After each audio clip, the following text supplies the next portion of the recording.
Selepas bersarapan pagi, Lieutenant Muda Hassan meneliti peta. Beliau berbelah bagi laluan mana yang akan diambil untuk balik ke Kampung Pulai kerana ada dua pilihan. Pilihan pertama melalui Kuala Betis, pilihan kedua pula ialah menggunakan laluan sebelum ini, iaitu menyusul tebing Sungai Semur. Faktor yang diambil kira untuk laluan Kuala Betis ialah tempoh pergerakan. Laluan ini dijangka mengambil masa selama 3 hari. Tempoh perjalanan bukan masalah kritikal, sebaliknya mereka sudah kehabisan bekalan makanan.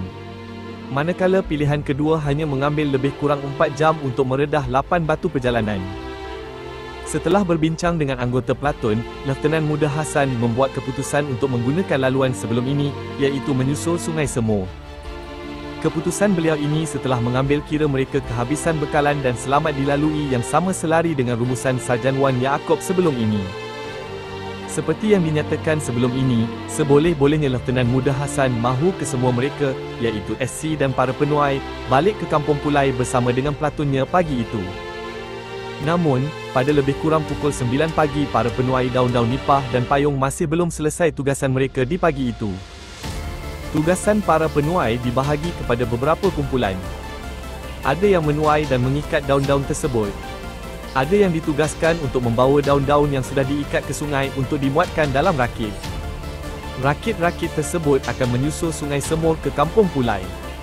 Lantaran itu, pada lebih kurang pukul 9.30 pagi, Lieutenant Muda Hassan dan pelatunnya bergerak meninggalkan lokasi tersebut. Tidak lama kemudian, trek yang diikuti membawa mereka di lokasi di mana kedudukannya terdedah di bahagian utara tebing sungai sangat mendedahkan mereka diserang hendap. Tidak jauh dari situ, terdapat sebuah anak bukit di tebing sungai. Platun mengikuti trek yang tidak rata di tebing yang sempit di sebelah kiri Sungai Semur yang mengalir arah selatan. Apabila mereka tiba di mana lebar sungainya lebih kurang 30 ela, ketua platun mengarahkan anak buahnya untuk menyeberang sungai.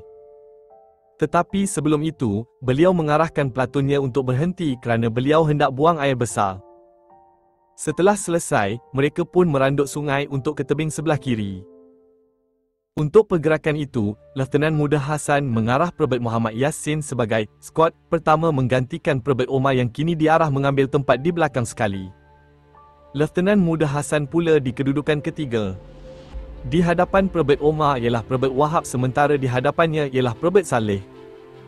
Manakala kumpulan markas pelatun yang terdiri daripada Korporal Jamaluddin termasuk kumpulan mortar berada di tengah. Tanpa disedari mereka, lebih kurang 250 pengganas komunis telah berkubu sepanjang lebih kurang 350 ela menunggu ketibaan pelatun nombor 12. Ini bermakna, zon membunuh ialah 350 ela sementara jarak pergerakan pelatun antara anggota terhadapan dan terbelakang sekali hanya lebih kurang 150 ela sahaja. Ketua pengganas komunis mengatur gerilanya di 3 penjuru. Dia serta kumpulannya di atas bukit sebelah kanan sementara satu kumpulan di kawasan yang agak lapang di tebing sebelah kiri. Kumpulan ketiga pula di atas tebing kiri lorong yang dilalui oleh pelatun. Kumpulan ketiga ini sekurang-kurangnya mempunyai 10 laras senjata otomatik termasuk 4 pucuk mesin gun. Dalam kedudukan yang strategik ini, jarak musuh dengan pelatun hanya lebih kurang 10 hingga 30 ela sahaja. Gerila kini hanya menunggu isyarat daripada ketua mereka untuk menyerang. Gerila komunis tidak perlu tunggu lama. Pada lebih kurang pukul 10 pagi, apabila ketua pengganas komunis pasti kesemua 26 anggota pelatun telah berada dalam zon membunuh, dia menarik seutas tali sebagai isyarat kepada gerilanya untuk menyerang hendap wira-wira tersebut. Bak bertih digoreng. Nombor 12 pelatun terperangkap. Kedudukan mereka digambarkan oleh pakar ketenteraan sebagai hopeless position.